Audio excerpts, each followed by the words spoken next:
નમસ્કાર, જય શ્રી કૃષ્ણ. સ્વાગત છે મારી યુટ્યુબ ચેનલમાં. તો આજે આપણે બનાવવાના છે વેજીટેબલ્સ દલિયાની ખીચડી. તો એની માટે આપણે શું સામગ્રી જોશે તો આપણે જોઈ લઈએ. દલિયા લીધા છે, જેને તમે ફાડા લાપસી પણ કહો છો. એક નંગ બટેટું લીધેલું હતું, એના બારીક પીસ કરેલા છે.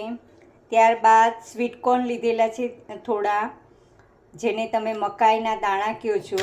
ત્યારબાદ થોડી ખમણેલી દૂધી લીધેલી છે. 2 નંગ કાંદાના બારીક ટુકડા કરેલા છે.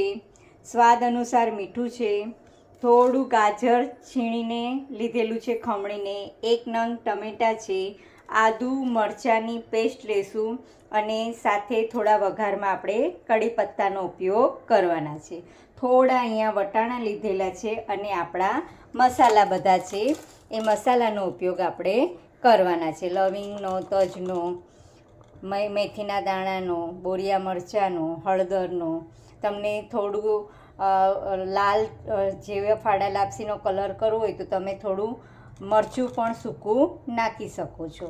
તો હવે આપણે ફાડા લાપસીને આપણે 2-3 પાણીએ ધોઈ કાઢવાની છે.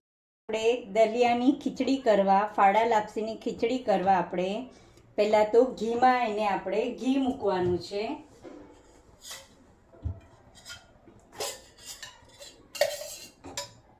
તો અહીંયા 2 થી 3 ચમચી ઘી મૂકવાનું છે.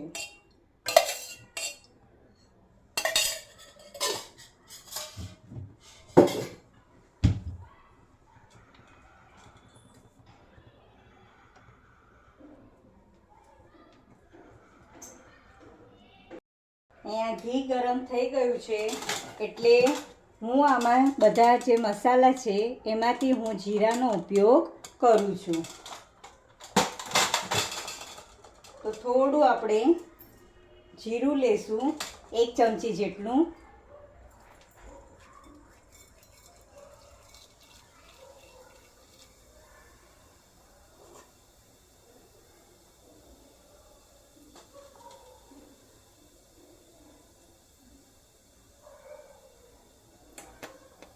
જીરું થોડું બ્રાઉન થાય એટલે એમાં હું થોડા સિંગદાણા સાતળી નાખીશ.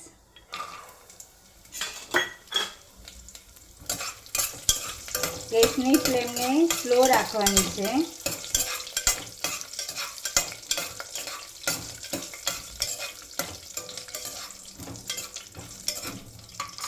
સિંગદાણા થોડા સતળાઈ જાય, બ્રાઉનિશ થઈ જાય એટલે આપણે અહીંયા મેં આદુ મરચાંની પેસ્ટ કરેલી હતી એ હું એડ કરી દઈશ.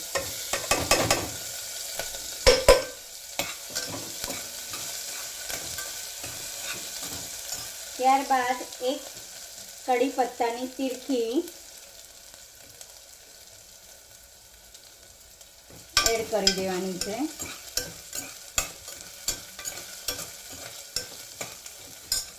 ત્યારબાદ વટાણા અને ગાજર,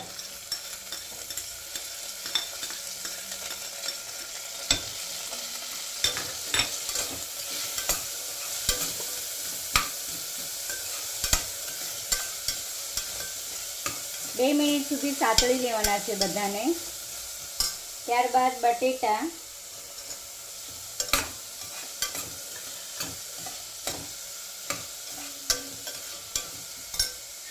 સ્વીટકોર્ન અને દૂધીને જે ખમણીને રાખેલી હતી એ એડ કરી દઈશું. કારણ કે ઓલી વેજીટેબલ ચોખાની ખીચડી તો બધા ખાતા હોય, આ એક નવી તમને ઘરમાં કે વયસ્ક હોય એને કે બાળકોને કે ટિફિનમાં પણ તમે આપી શકો છો. આ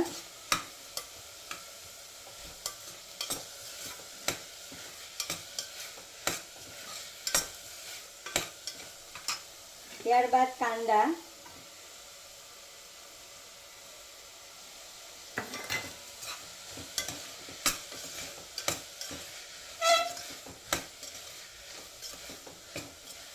ચોમાસાના કાંદા થોડા ખાવા સારા એટલે મેં કાંદા એડ કર્યા છે. જો તમારે ઓપ્શન છે, જો ન તમારે નાખવા હોય તો ન નાખી શકો તમે.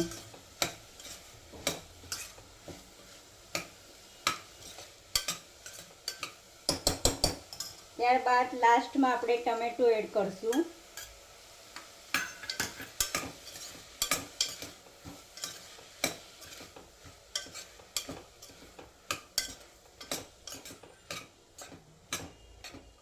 તમે આમાં સૂકા જે બોરિયા મરચાં છે એને પણ લઈ શકો છો, અને ત્યારબાદ લવિંગનો પણ ઉપયોગ, તજનો પણ ઉપયોગ કરી શકો છો વઘારમાં, પણ મેં એ નથી નાખ્યા કારણ કે તીખું કોઈ ખાય નહીં માટે.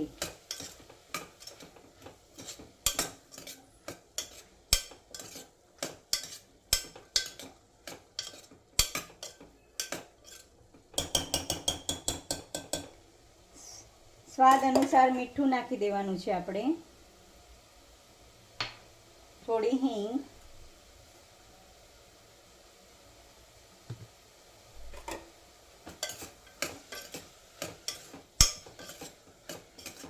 તમે જેવું મીઠું ખાતા હોય એવું એડ કરી શકો છો.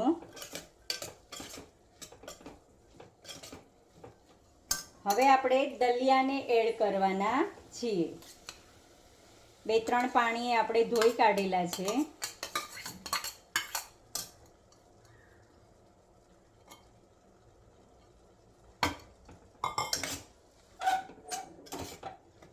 આનો રંગ સેજ બ્રાઉનિશ થાય ત્યાં સુધી આપણે થોડું એને શેકવાનું છે દલિયાને, અને બધા વેજીટેબલ પણ સારા એવા થોડા થઈ જાય, શેકાઈ જાય.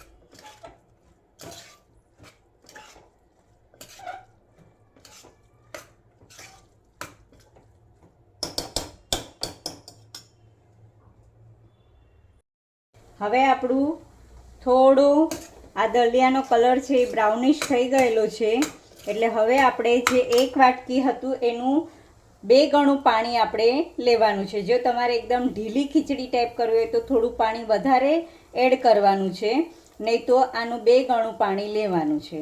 એટલે મેં અહીંયા 1 ગ્લાસ જેટલું પાણી એડ કરી દીધું છે, કારણ કે આ દલિયા પાણી બહુ પીશે, એટલે એ પ્રમાણે તમારે પાણી એડ કરવાનું છે.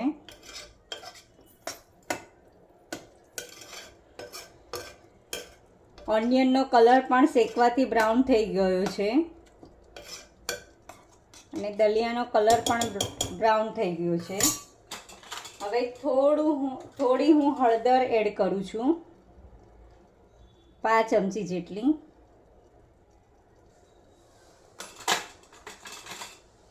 થોડું મરચું એડ કરું છું, કલર આવે એટલે, નહીં તો છોકરાઓ પીળું પીળું જોઈને ખાય ને, એટલે થોડું લાલ કલર મેં કરેલો છે.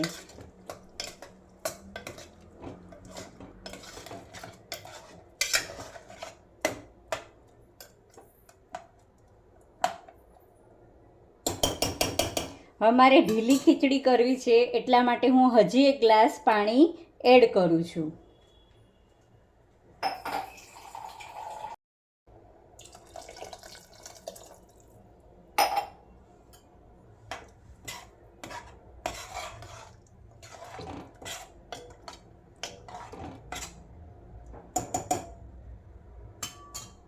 હવે આપણે કુકરનું ઢાંકણું બંધ કરી અને હવે આપણે 4 સીટી 4 થી 5 સીટીમાં તમારું રેડી થઈ જશે. અહીંયા કુકરની સીટી, ગેસની ફ્લેમને ફાસ્ટ કરી દે.